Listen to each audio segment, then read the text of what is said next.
Okay, let's continue on in this section where they're looking for the mean from a frequency distribution. So finding the mean and the median, if you have your original data set, is fairly simple enough. You add them up, divided by n. For the mean or the median, you can figure out just by putting it in order.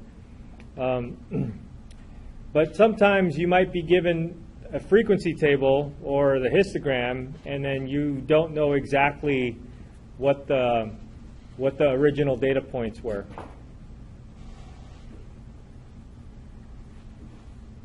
So this particular part here, or the formula that's going to come up, is going to help us find the mean from a frequency table. Now, the mean won't be the exact mean. It probably won't be the same mean as you would have gotten if you had computed the mean from the original data points. But this will give you the average, or not the average, but an approximation. Sorry, approximate mean. And it's only an approximation because you're kind of clumping up a whole bunch of values into one value that might not be the same value as it originally was.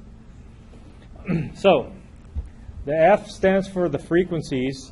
I'll do this in another color.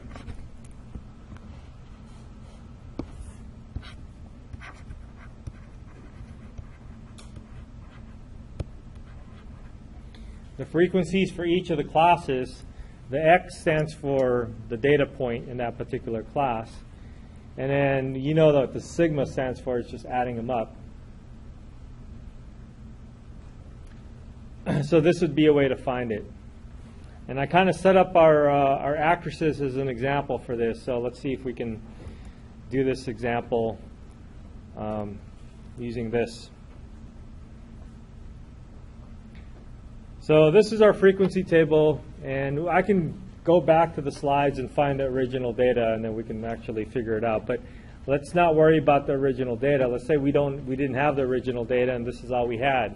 All we had was a frequency table. So we're asked to find the mean of this data set, or approximate mean for the data set. So what we want to do is we want to first figure out our X. Now let me go back to here and say use the class midpoints for each classes. So this is another time where the class midpoints will be important for us. So either make up a new table, or in between the table we can make up another subtable here where we would have the class midpoints listed here, and those would be my X values. So if you're taking notes on this, you can ignore the age of the actresses if you want, or you can just have that somewhere else. But I'm going to put my X here. And X is going to be the class midpoint for each class. Now, we did that one time already, but we'll do it again. Let's do it quickly off to the side. The X midpoints would be the mean of the upper and lower class limits. So 21 plus 30 divided by 2. I think that was 25.5, wasn't it? If you remember.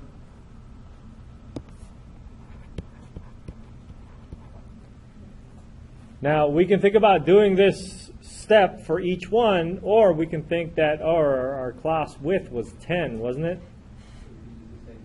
So you can use that and take steps at 10. And then you'll get to the next class. So the next class representative would be 25.5 plus 10, etc.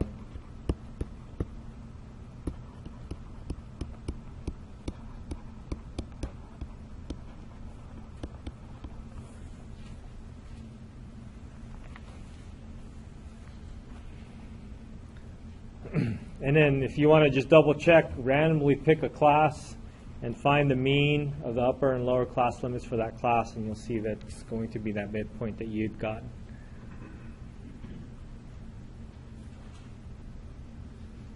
All right? Now, how does that formula look again? It looks like we need to add up an f times x and then divided by f, the sum. So I can figure out what this is, the sum of f. This is my f column right here, the frequencies. And if I were just to add all of them up, that would be my sum. So the sum of all the f's is equal to, you remember what it was? 76. So on the numerator for that x bar, we need to figure out the product. We need to multiply the f times the x. And usually in statistics, we like to carry that over and extend our table. So I have another column for my table, x times f, or f times x. I guess it's the same thing. And I would take the product of 25.5 times 28, which is, anybody want to punch it in the calculators?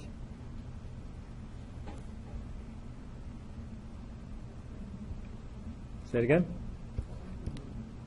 714. Okay.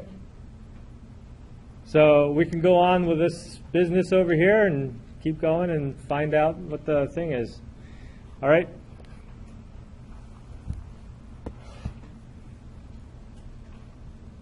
All right, the next one. Maybe some of you can jump ahead to the last one and go work backwards. So what's 35.5 times 30?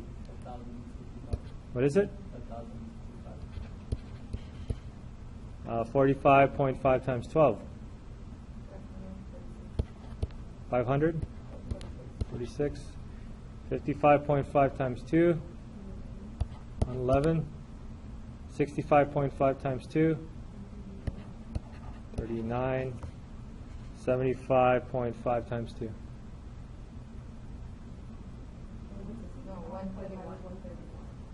One. Say it again? For which one? This one? 131.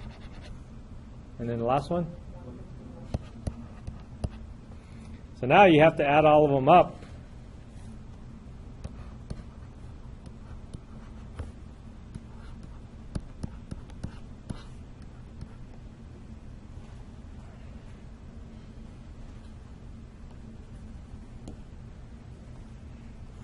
And what do we get? Anybody want to confirm that? Yep. All right. All good. And so now to find our mean, and then we shouldn't say equals to here. Should be a little bit more careful and use the squiggly equal to say it's approximately equal to. It'll be the top number that we got here, 2718, divided by the total number, 76. And that turns out to be 35.8. So based on the frequency table, we can kind of say that the average age of Academy Award winning women actresses would be 35.8.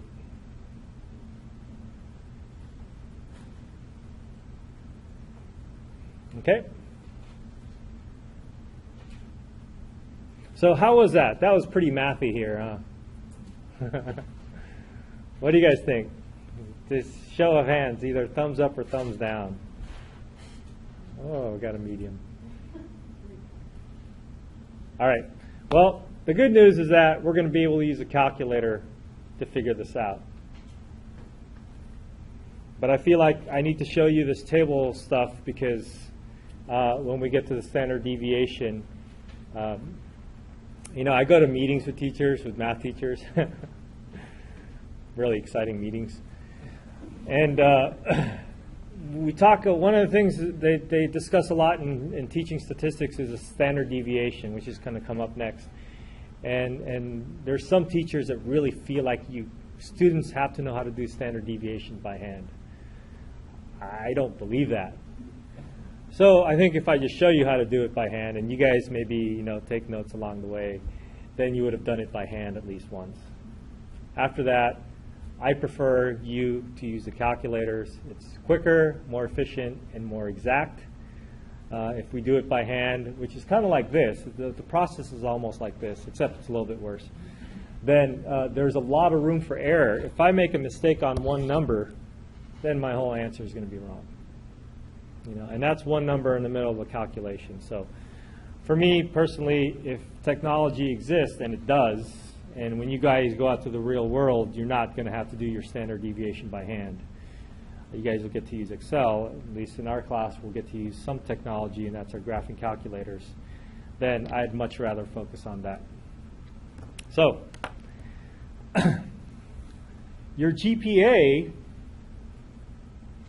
is calculated by this weighted mean formula. I'm not going to talk very much about it. It's very much like your frequency table, except instead of W, we have F. So the calculation is going to be the same. And I might encourage you to figure out what your GPA is for a certain amount of time by using this formula, giving yourself your weight is going to be, the number of points for an A, B, C, D, or F. So an A is like 4, B is like 3, etc. So GPA, as for example, your GPA is calculated this way. Your A is equal to your W for A is 4. For B is 3.9 or 3. C is 2. B is 1. And F is 0. So these are your weights, and depending on how many A's, B's, and C's you get, then you would punch it into this formula. And like I said, I'll let you figure this out. This is motivation, right? You want to figure out what your GPA is. Yeah, the units, the weight. Oh yeah, the weight is the units too. Okay. I didn't think about that. You might have to adjust your thinking that way. All right, so skip over this, and you guys can figure this out. This is an interesting flow chart, but I'm not going to spend too much time on it. It just tells you when things are going to be important. This is a flow chart in your textbook or in the notes. You can look at that. So we finally get to this idea of skewed that we've been kind of tossing around. If it's symmetric, then the distribution of the data looks like a mirror image, and symmetric for us will be equivalent to saying bell-shaped or normally distributed.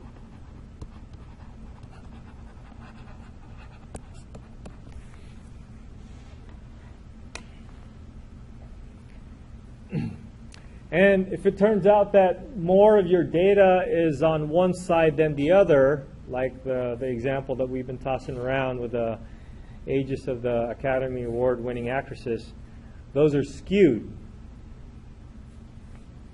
Or that particular distribution that we've been looking at is skewed. Now, skewed to the left or skewed to the right? Well, the distribution of data is skewed if it's not symmetric or extends to more than one side. So when you say skewed, then you have to identify a direction. Which way is it skewed?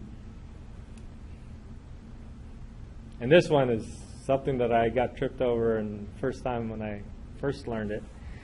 Because usually when I think of skewed, I think the bulk of the data. Where's the bulk of the data? But the skewness is measured by where its tail is. So let's take a look at their examples. A graph is skewed to the left if its tail is pointing to the left.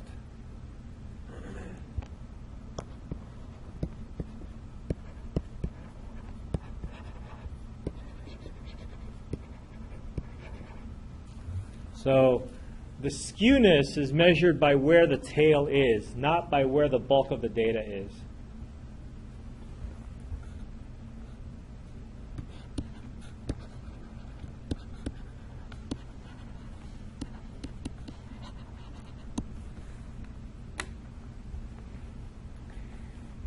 And I particularly like this page because not only does it define your skewness, skew to the left and skew to the right, but it also compares 3 of the averages that we've talked about.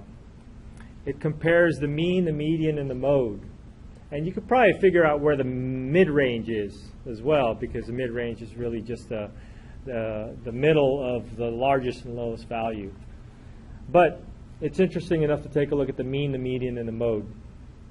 So the mode is always going to be where the highest point is, because it's the data that occurs the most. So regardless of whether you're looking at skew to the left, to the right, or even the symmetric one, the mode is going to be at the highest point. So that's always a good place to start. The mean, remember that CEO who got a raise, a $2,000 raise? And remember what happened to the mean? The mean is going to go towards the outside. So the mean is going to be pushed out by large values. So that CEO who went from $1,000 a week to $3,000 a week went way out to the right, and then it took the mean with it, a little bit of the ways. So because the mean is affected by every single point, when you have skewed data, all those large values are going to move the mean over towards that large value. The home prices here in the Bay Area, those $1 million homes, they push the mean towards the more expensive end. So as to not scare people when you're reporting the average home price, they report the median instead, because the median now stays a little bit closer to the middle, or whatever you want to define as the middle. So the median is a good measure of center that would fall between the mode and the mean, especially if your data set is skewed to one side. So the median kind of stays in the middle of things. Okay? So I like this picture because it gives you a quick visual on the difference between these 3 measures of center.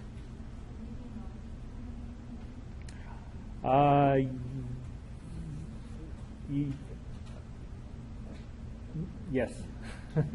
Always, I don't want to say always. You should never use the word always. You should probably never use the word never either, but you should never use the word never or always in a stats class, because these probabilities make things a little bit weird. Yeah, in fact, I had one of those one year. So try to get to know this picture really well, just as a comparison between the different measures of center. All right, questions? Okay. Now let's jump into measures of variation.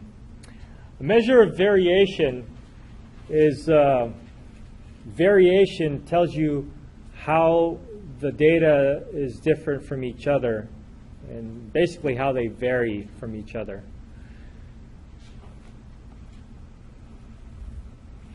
And one of the most important measures of variations that's used in a lot of statistics is the standard deviation. There are some other forms of variation. The variance is another one but so very much closely related to the standard deviation that sometimes people look at that as the same thing. They're not the same thing, but they come from the same. It's going from one to the other is one mathematical formula or one mathematical step. So there are other measures of variation that describe placement. And so we'll talk about that as well. But the main key here in this section is the standard deviation. Before we get to the standard deviation, you know how I say the mid-range is some useless way to measure the center? Well, the range is another useless way to measure. This time it's a measure of variation. It's basically finding the distance between the largest and the smallest point in your data set, and that's your range. I don't want to say it's completely pointless because it's used in it's of some value when you're doing statistics. Like sometimes it's part of the report. You know, the ages range between this and this, so the range is important in that sense. But in terms of doing something else with it statistically, it becomes useless, aside from that initial report. So knowing the minimum and maximum value would give you your range. Standard deviation is the most important one, so let's talk about that. Standard deviation, by definition, there's many ways to define it. A lot of ways it's defined by a formula, and the formula we'll see in a minute. But in words, you can say it's a measure of variation. It's just one way to measure how the data set varies within, and not just varies, but how it varies away from the mean. Kind of like measuring the distance from the mean.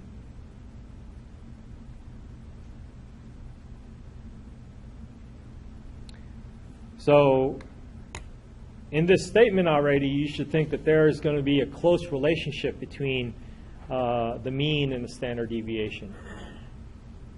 So that's going to be important for us. Now,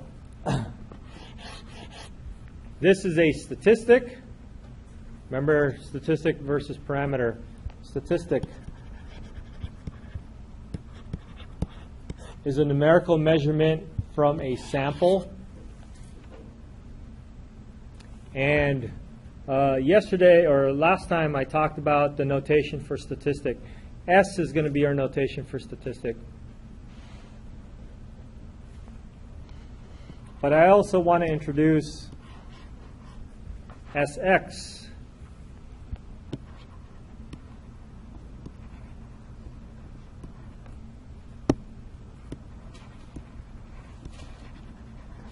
Because your calculator uses SX as a notation for the standard deviation in statistics.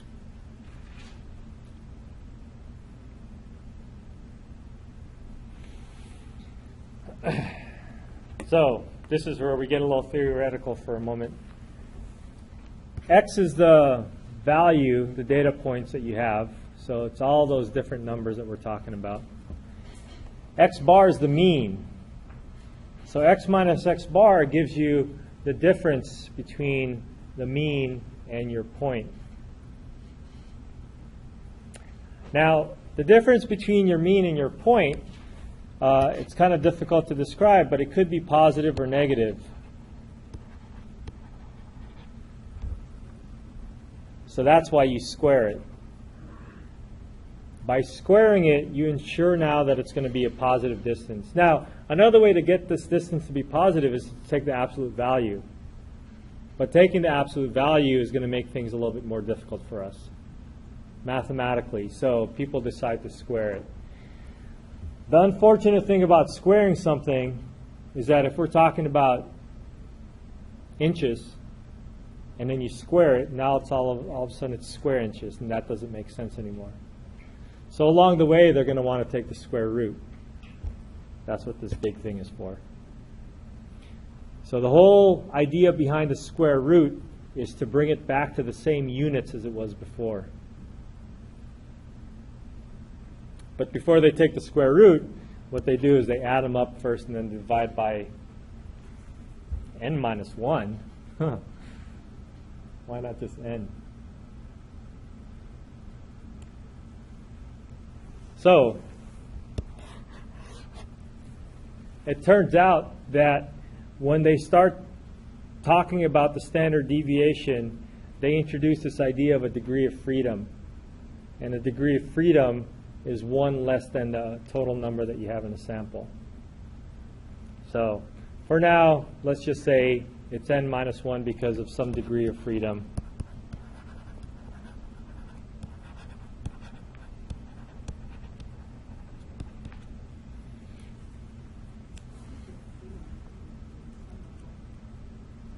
Oh, the sum of the x minus x bar squareds that we're adding up.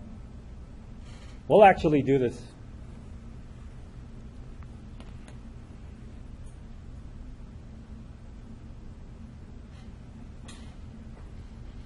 Okay.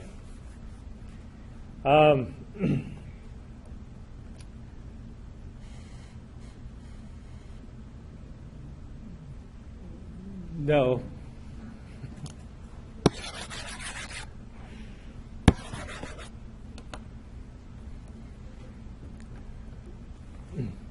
All right, here they have a bullet point of properties for the standard deviation.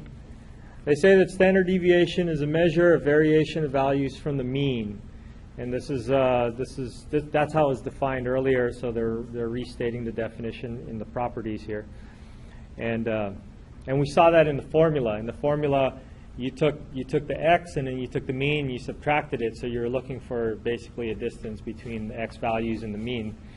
So it's a variation of the mean. The value of the standard deviation S is usually positive. The only time it's not going to be positive is that if it's equal to 0. It's never negative.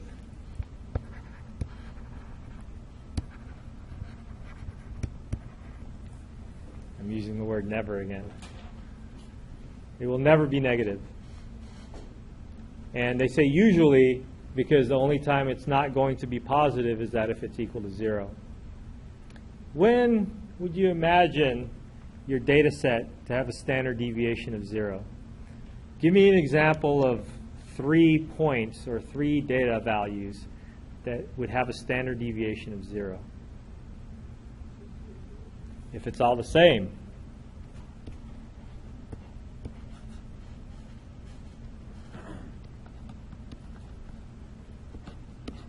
If your data set is all the same, then the mean is going to be, if you add them all up and divide by the number of numbers that you added up, then your mean is going to be exactly the same. It's going to be 2 in this case.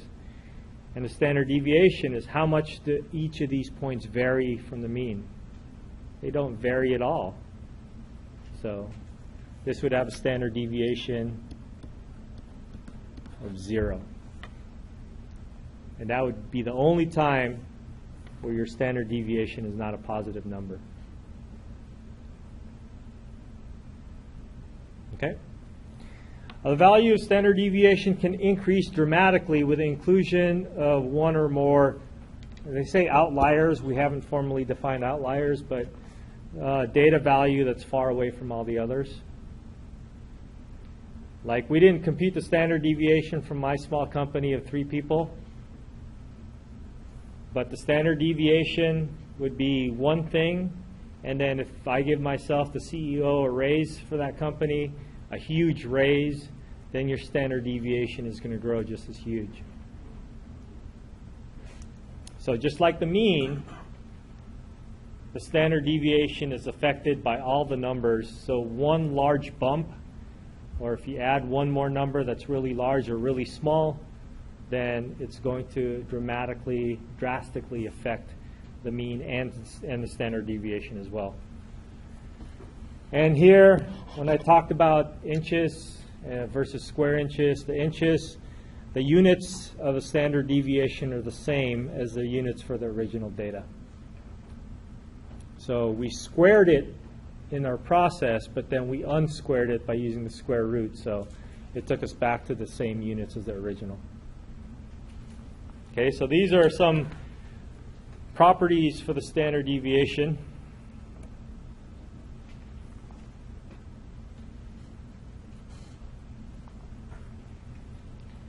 Now we have a formula for the standard deviation of a population. Remember, this is called a parameter.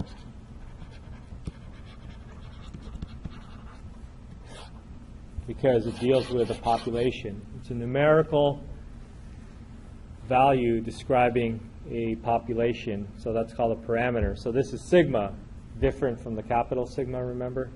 Lowercase sigma. In our calculators,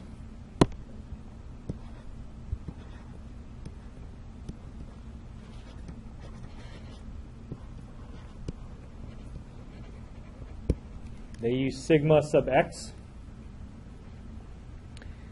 And notice the parameters that are used here as well. They use mu, as in the mean for the population. They use capital N, as in the number for the population. Wait a minute, this looks a little bit different from the other one, huh? Doesn't have the -1.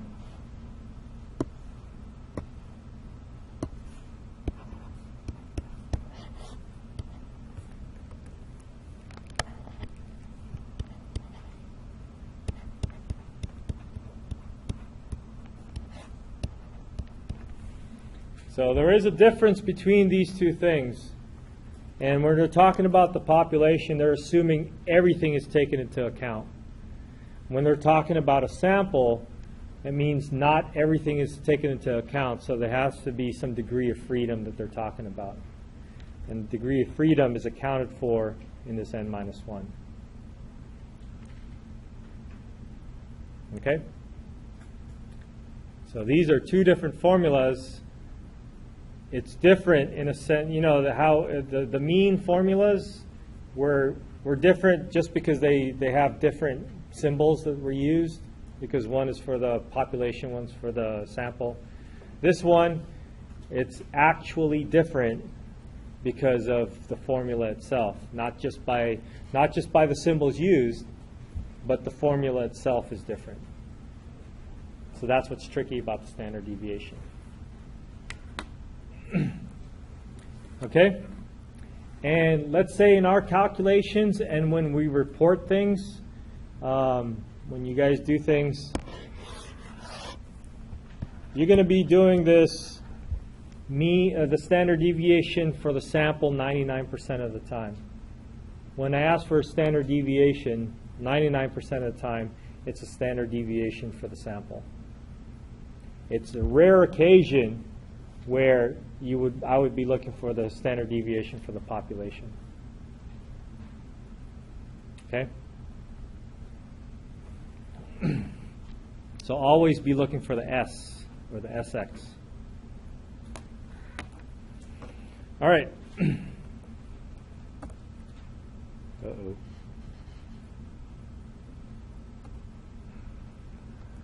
I think we should do an example, and I think I'm going to squeeze it in to this thing. Let's use our small company as an example. Do you remember what the numbers were?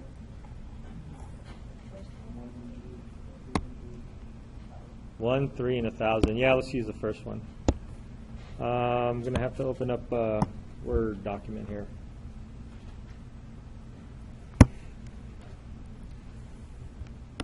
And I'm going to use just those 3 things because it makes it really simple. So let's say I'm going to start off my data here. What is it? 100, 300, and 1,000. So that's my data. Now I want to keep in mind my formula for the standard deviation. I'll write it down here in the bottom. And this is for a sample. It's going to be the square root of the sum of x minus x bar quantity squared divided by n minus 1. You guys haven't memorized yet?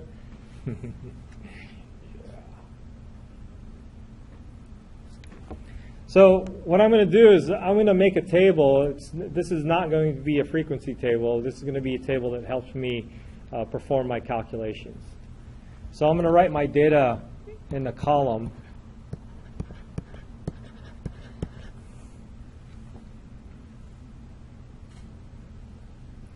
And then I'm going to need to figure out a couple of things off to the side here. So I'll try to be consistent with some color changes here. I need to know my x bar. We computed that a while ago, didn't we? Do you remember what it was?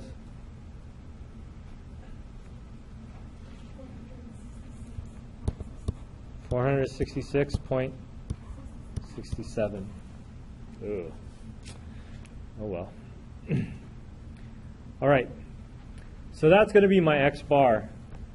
What we're going to do is we're going to work our formula from inside out.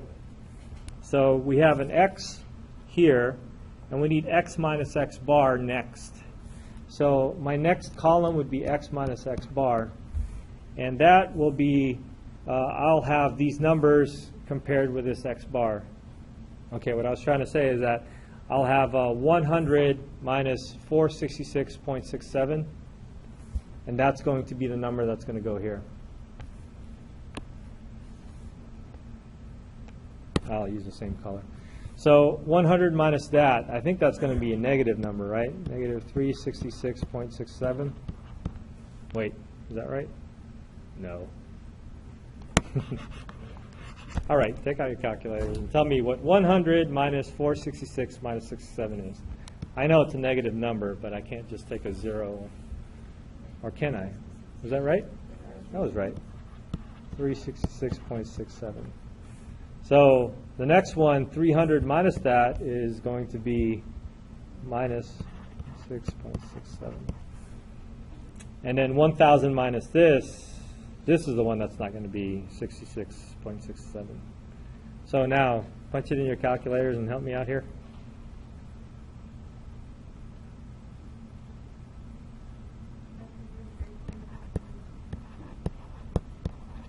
Thank you. So as you can see, by finding the distances or the differences between each data point and the mean, I'll have some positive and negative values. Now I'm going to keep extending my table based on what I need for the formulas here. So the next step is I want to square all of them. So I take all these three numbers. Fortunately, there's only 3 of them. And then we'll square it. So at this point, you can ignore the negative, and I just need 366.67 squared. Can anybody tell me what that is?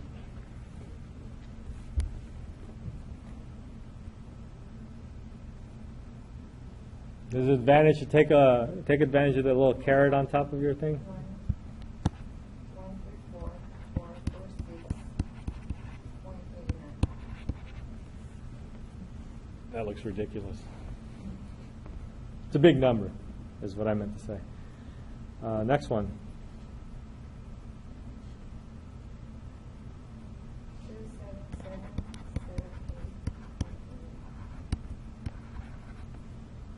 This one's going to be really big.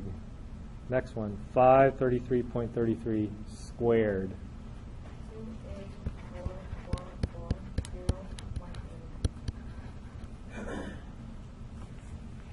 Okay.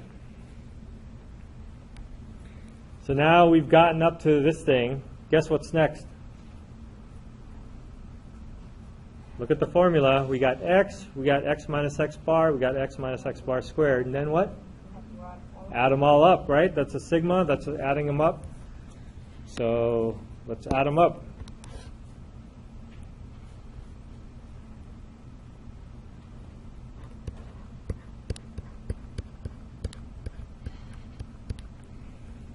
Anybody care to add them up? I'll say, whoa, maybe I can do it. 3, 4, 3, 4. All right, somebody just tell me the answers. 44666.66. How many sixes? 4. Okay. All right. So that's this step.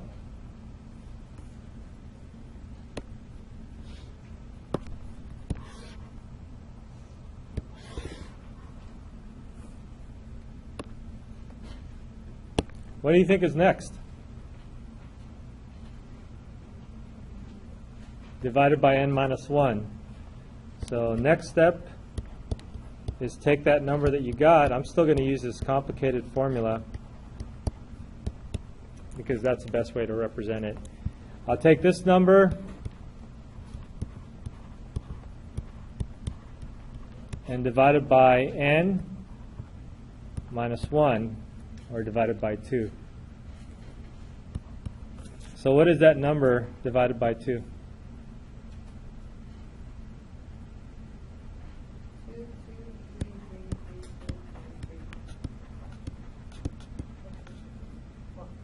3, 4.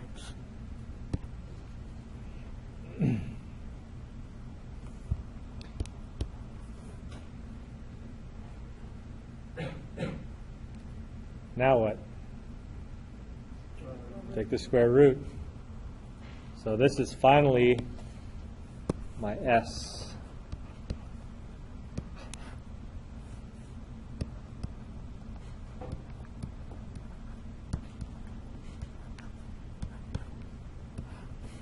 And what does that turn out to be? 472.58.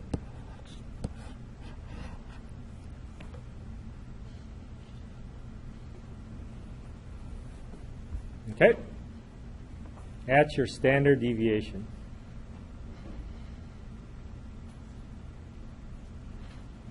Now you've done it by hand once.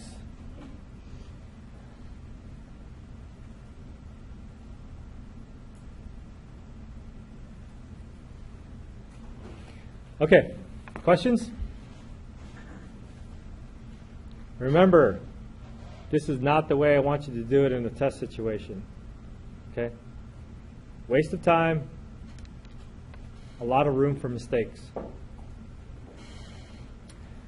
Are you going to teach us today how to use a calculator or later? Yeah. Yeah. Still got half an hour. All right. So the next slide talked about. Did you guys see the next slide for chance?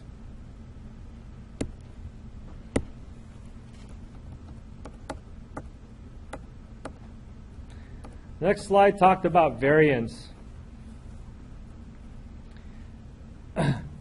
And there's really not much more to say about variance, except the variance is you take the standard deviation and you square it.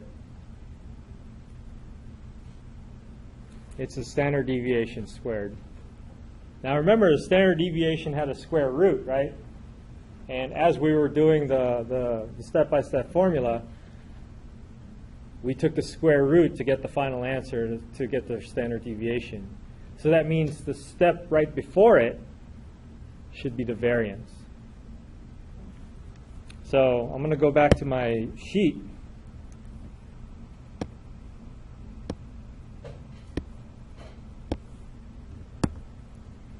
And highlight this thing.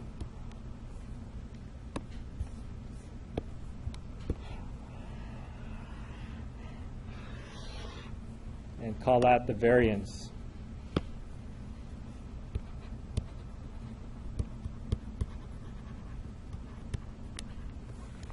So the variance is really the square of the standard deviation. And standard deviation is more important in the sense that it's the same units. The variance, remember the job of the square root. The job of the square root brings everything back down to the original units, like inches. So if this was dollars, when you square it like this, you get the variance. That's dollars squared. So to an economist that's looking at this, they're not gonna care about the variance, because that 3.34 is not money. It's the square of money. Now this standard deviation, on the other hand, is money. So the standard deviation is in dollars, but the variance is not. We took it out of the units and we squared it. So it's no longer it's a units, it's in units squared. This is dollars squared, whatever that means. So like I said, for an econ major, This variance means nothing. However, the variance is used in a few other computations that we'll be doing when we get into inferential statistics. So that's why it's important. That's why it's denoted as its own variable.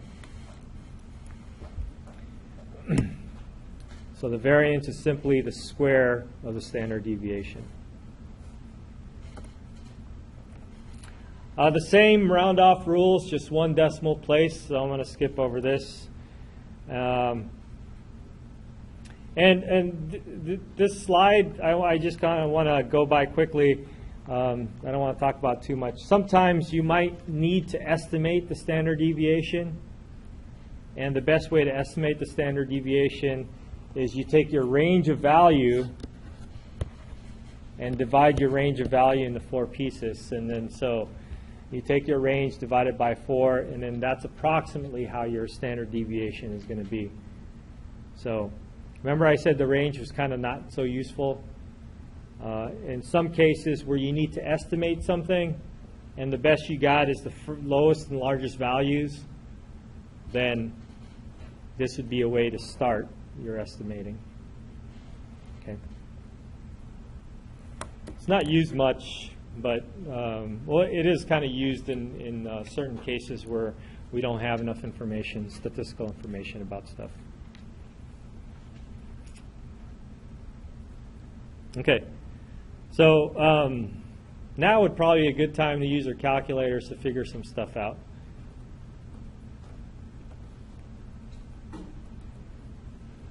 So let's do that.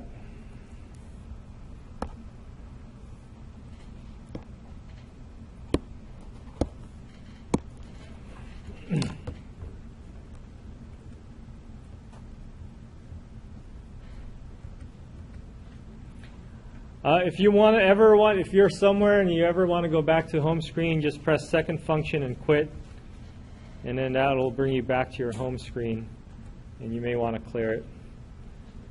But a lot of times it's good to start off with a blank screen.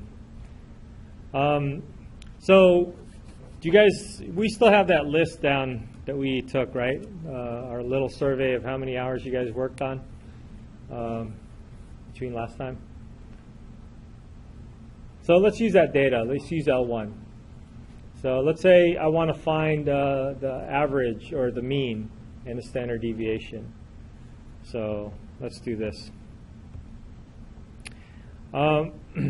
Let's go back to the home screen. So second function and quit, or mode, I guess. Above it is quit. And let's go to stat. This is where it becomes important, the keystrokes. So stat, and I'm going to, one right arrow to the right gives you calc. And then the first one var stats. So I'll hit the number 1, or you can hit enter.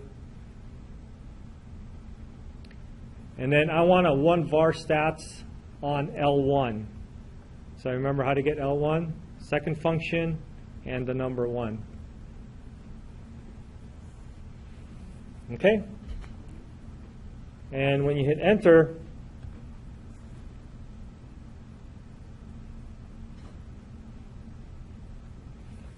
you get a variety of things here.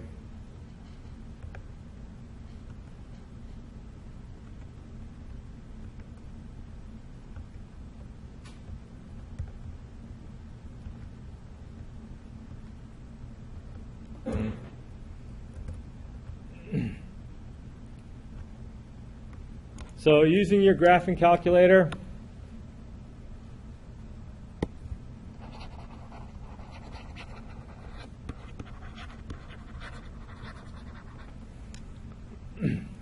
we went to stats, and then we right arrow to calc, and then we selected 1 var stats, and then we typed in L1,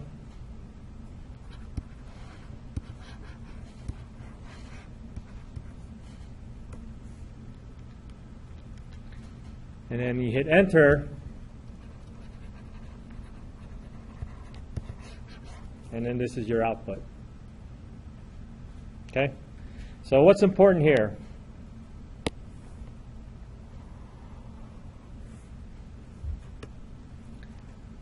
That gives us our mean.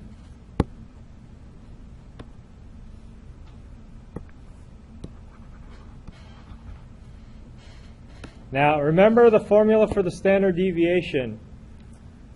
We ended up with two of them. One of them was for sigma, the other one was for S. One was for the population, the other one was for the sample. And I say 99% of the time, I'm going to be looking for the standard deviation for the sample. So when I ask for the standard deviation, sometimes I'll say, what is the sample standard deviation? Okay? But if I don't say that, it's still going to be the sample standard deviation. And the sample standard deviation is SX. Notice that there is a population standard deviation, and a lot of times we will not use that.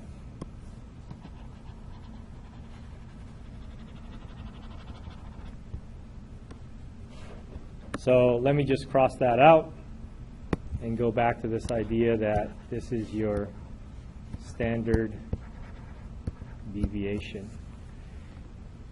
STDEV usually, or SDEV, is sometimes is what they use in research papers, psychology, sociology papers, and medical papers when they ask for standard deviation. Or sometimes they use S or SX. So this is it. Notice that there's no variance here. So if I were to ask the variance, if I were to ask for the variance, what you need to do is you need to take the standard deviation and then square it. So to find the variance,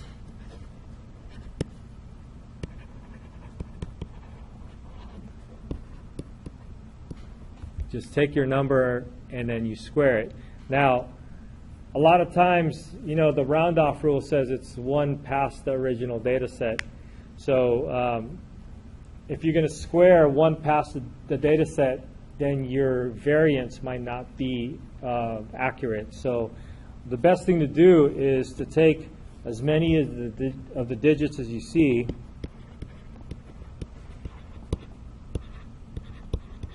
take that whole thing and then square it.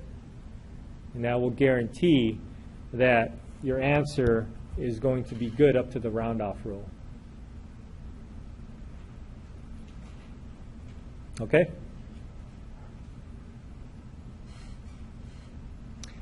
It also has these two other things that we'll just ignore. If you caught that thing, that slide that I crossed out, you know, they say the standard deviation shortcut. They actually use these values, and that's why it's used as a shortcut. Is because sometimes when people do calculations on a specific set of data, these things come out to be important pieces of information that they take note of, and they write it down somewhere. So these values become important. But with technology, these things have started to become obsolete. So we don't need to worry about those. Pardon me? Yes?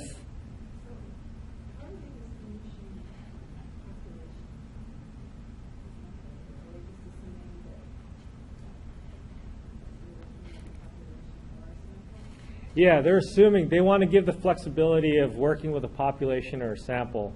So instead of calling this mu, though, they stick with X bar. Instead of calling this capital N, they stick with just N. But the main difference is this is a formula that's different between a sample and a population. And so they include that in case you are working with a population. And then they just assume that the X bar is a mean. So remember, the mean for a population and for a sample is the same formula, except they just have different notation. The standard deviation are the ones that have a different formula.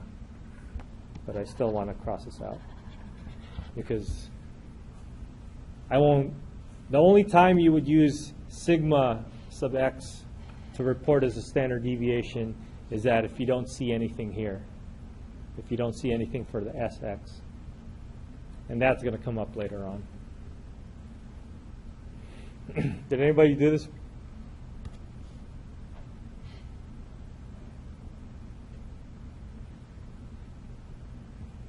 Anybody?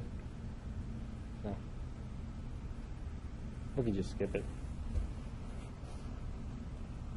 Come on, somebody do it, so I can have something in my notes. Yeah. It's 5.1228. Okay. This would be probably the easiest thing to do is just to retype this whole number out and then square it. But if you really want to find it, you can. I'm just going to use a keystroke, so I'll let you follow along via the keystrokes here on the side. I'm going to go to vars. I'm going to go to number 5 as in statistics. And I'm going to pick SX. And then I'll square that.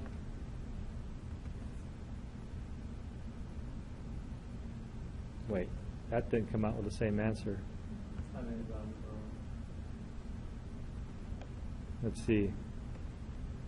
1.2933911604 squared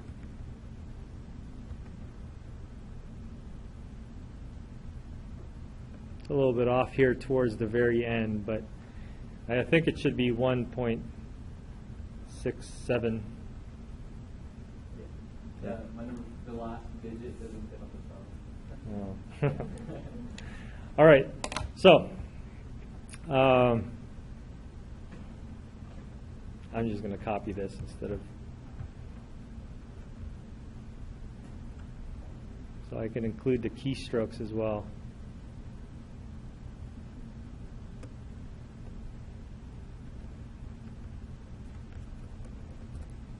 Uh-oh. Can I move it? One more.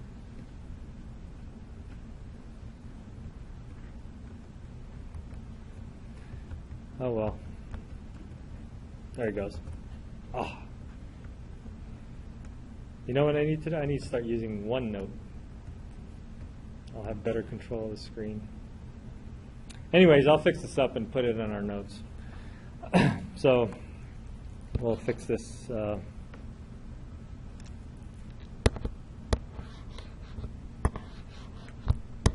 My eraser. Now my eraser doesn't work either.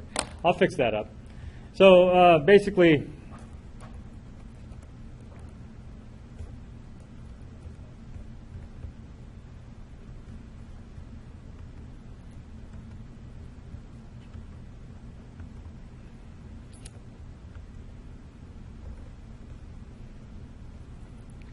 we can do all that stuff in our calculator quite easily.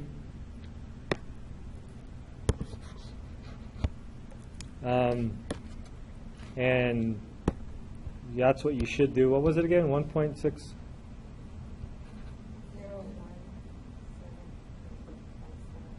601. That's probably good. So, was it? 1.6728. Sorry.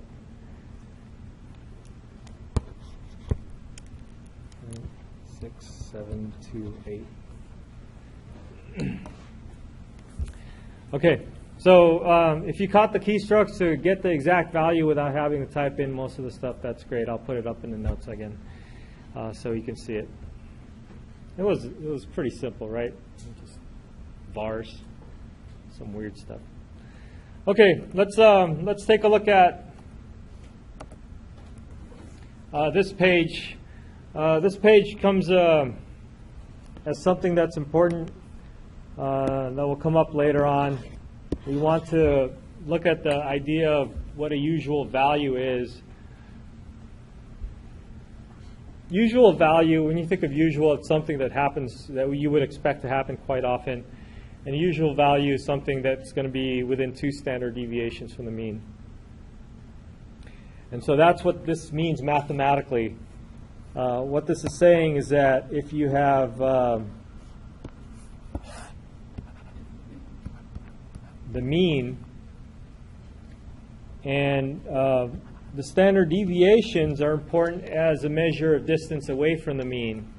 So if you have 1 standard deviation away from the mean,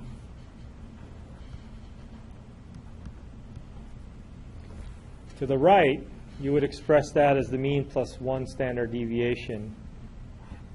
If you go another standard deviation from the mean, from where you left off, now there's 2 standard deviations from the mean. So this is x bar plus 2 times the standard deviation. So that's what this formula is x bar plus or minus 2 times the standard deviation. So there's going up and there's going down. So this time would be x bar minus 1 standard deviation from the mean, and then x bar minus 2 times the standard deviation.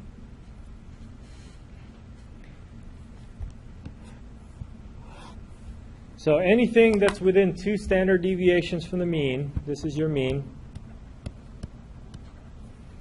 Anything within 2 standard deviations from the mean would be called a usual value. Anything outside of that would be unusual. And this is assuming, and we're kind of basing things off of a normal distribution or symmetric curve.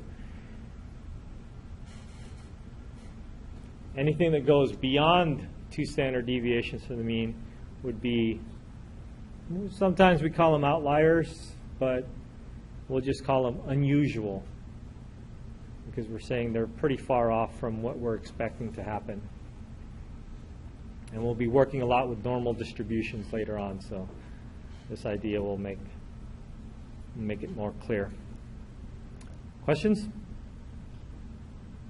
Okay. There's also this rule called the empirical rule. And it's sometimes called the 68, 95, 99.7 rule, which is a good way to remember those numbers. But this is assuming, again, that we have something that's fairly bell-shaped, normally distributed. And what they're saying is that within 1 standard deviation away from the mean, you have about 68% of your data. So it's more than half of the data is 1 standard deviation away from the mean. If you're 2 standard deviations away from the mean, then you have 95% of your data. So that's the usual value business. 2 standard deviations away from the mean, we got most of our data values. Now, if you go further out, 3 standard deviations away from the mean, you almost have everything completely captured. So anything outside of that, the 0.3% that's left is really way out, far away from the mean. Now this, in words here, is kind of cumbersome to try to remember and try to internalize. And for me, I'm a visual learner. I think a lot of people that are taking math, they like the visuals as well. So if you're a visual learner, I hope it's the next slide.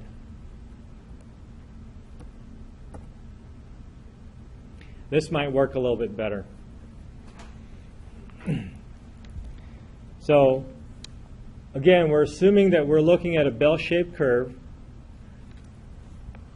And what we have here is a combination of these 2 values, 34 and 34.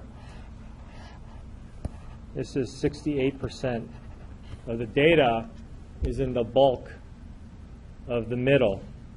So we're assuming that we have a normal distribution, and 68% of the data would be 1 standard deviation away from the mean. Now, if we add up all these, the 13.5, the 68, and the other 13.5, That's going to give us 95% of our data would be 2 standard deviations away from the mean. And then way out left, or way out on the left and on the right, most of the rest of the data would be 3 standard deviations away from the mean.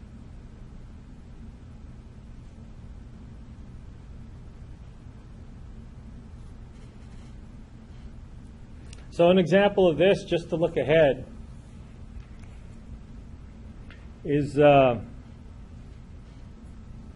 need to make something up.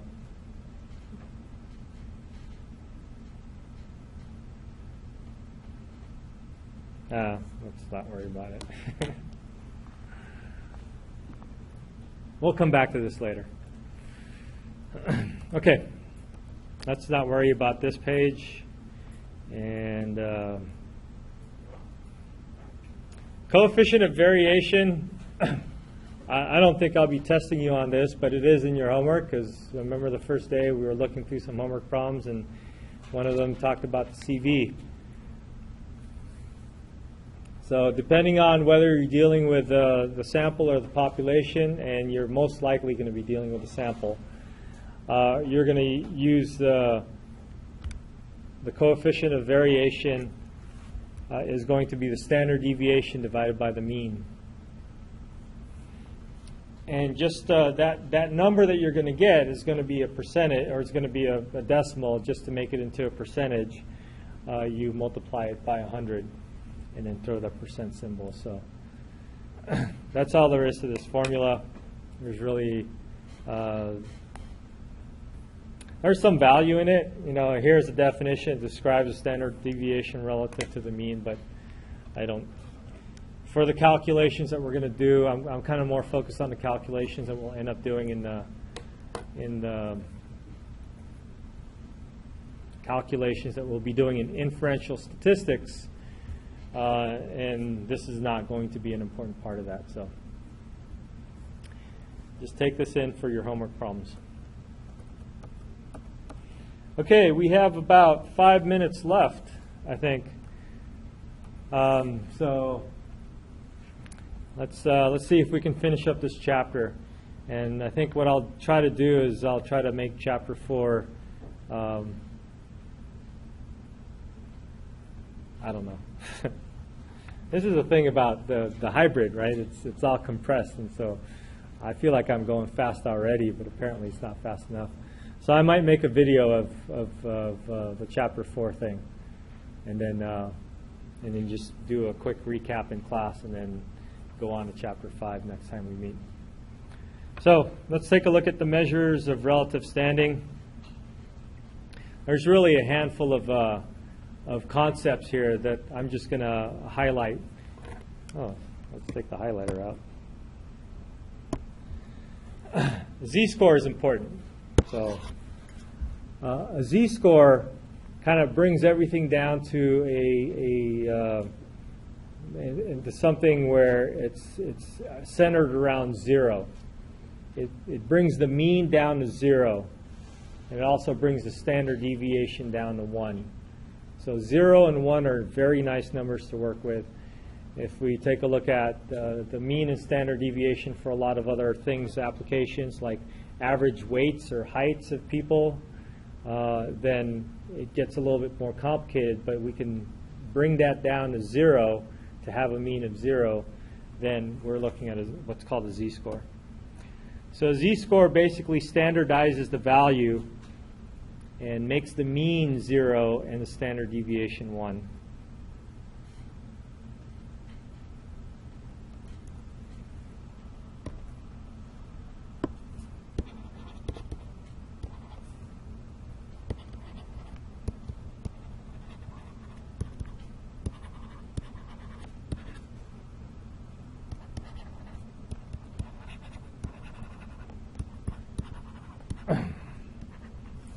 And what that does is that it gives a nice simple measurement using our number line around 0. So we're going to be doing this a lot.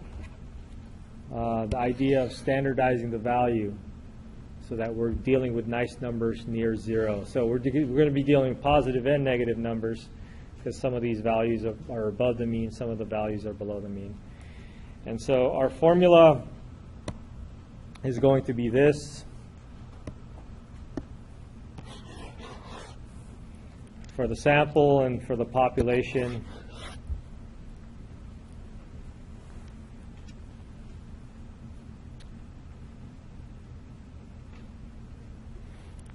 So the biggest thing to worry about is that the x minus x bar, the x is first, the x bar is second, or the x minus mu.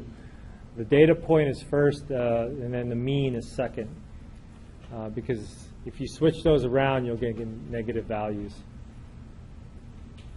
Okay, so this is formula.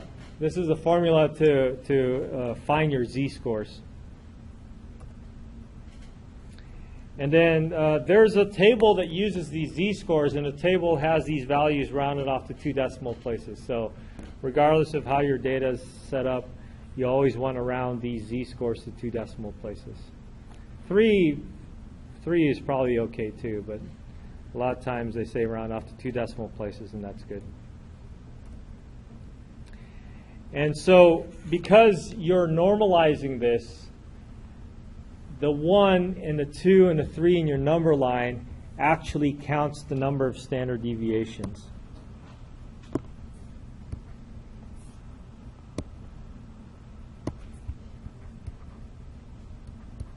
So number of standard deviations from the mean. So 1 positive is mean, that means it's above the mean. 1 negative, that means it's below the mean.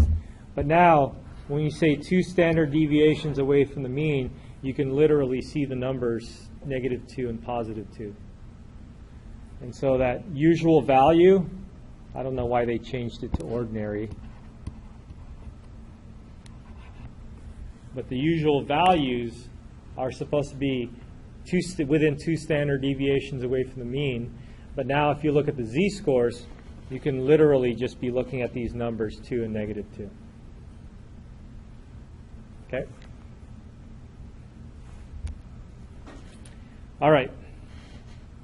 So the next set of definitions deal with quartiles and are related to the median. And I think we're out of time. So what I'll do is I'll make a recording of the PowerPoint presentations explaining the quartiles and then the rest of this chapter. And then I'll try to see if I can make a recording for that. If I make a recording by Friday, I'll send you guys an email announcement through web access, so that you'll know that there's a recording that exists, and then you're going to be responsible to view that recording before class, because I'm not going to talk about that in detail in class anymore. So it'll be your responsibility to watch that video. Okay? So my plan is to finish this recording, and then if I'm ambitious, we'll try to do Chapter 4 as well. All right? So all your homework is online. Get cracking on your homework in my math lab. And if you have any issues or questions, just send me a quick email. I'll try to respond as quickly as possible. Have a good weekend.